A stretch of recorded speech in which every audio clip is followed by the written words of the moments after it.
దైవ మర్మములు జూన్ 2. ఇదే త్రోవ దీనిలో నడువుడి.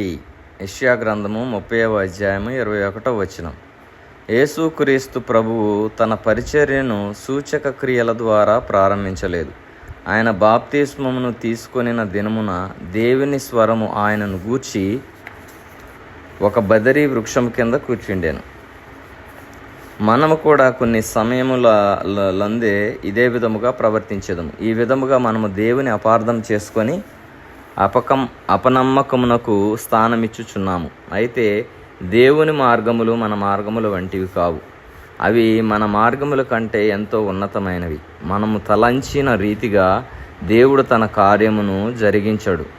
యెజెబెలును దేవుడు వెంటనే శిక్షించలేదు. కనుక దేవుడు తన కార్యమును వెంటనే నెరవేర్చలేదని తలంచి ఏలియా, ప్రభువా ఇక చాలును, ఈనాటి నుండి ఇక మీ ప్రవక్తగా నుండలేనను, ఎవరైనాను ఉద్యోగమునకు రాజీనామా నీయదలిచిన ఎడల 3 నెలలు గడువియ్యవలెను. అయితే ఇచ్చట ఏలియా 1 దినము గడువు మాత్రమే ఇచ్చెను.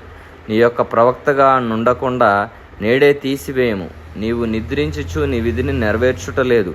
కనుక నేటి నుండి నీ నామమున ప్రవచించననుచున్నాడు. దేవుని స్వరము వినుటకు నేర్చుకొనినచో మనము కూడా శ్రమలు కలిగినప్పుడు ఈ విధముగానే ప్రవర్తించదు. ఇట్టి శ్రమలోనైనా ప్రభుని స్వరమునే వినుటకు నేర్చుకొనవలెను. కాబట్టి మనం ప్రతి ఒక్క పరిస్థితిలో, ప్రతి ఒక్క సందర్భంలో, కష్టమైన నష్టమైన దేవునికి ప్రార్థించి దాని యొక్క జవాబును పొందేంత వరకు కూడా వేచి చూడవలసిన అవసరత మనకి ఎంతైనా ఉన్నది. దేవుని జవాబు వెంటనే రానప్పటికీ కూడా మనము కూడా ఏలియా వలె వెంటనే జవాబు పొందాలనే ఆశ కలిగి ఉంటాం. కానీ మన తలంపులు వేరు, దేవుని తలంపులు వేరు. మన సమయం వేరు, దేవుని సమయం వేరు. కాబట్టి ఎల్లప్పుడూ కూడా ప్రతి పరిస్థితిలో కూడా దేవుని చిత్తమునకు, దేవుని సమయమునకు మనము కూడా వేచి చూడవలసిన అవసరత ఎంతైనా ఉన్నది. దేవుని స్వరం వినే విషయంలో కూడా దేవుడు ఎప్పుడు మనకు జవాబిస్తాడు. అది కూడా వేచి చూడవలసిన వారముగా ఉండాలి. అటువంటి జీవితము దేవుడు మనందరికీ దయచేయునుగాక. ఆమేన్.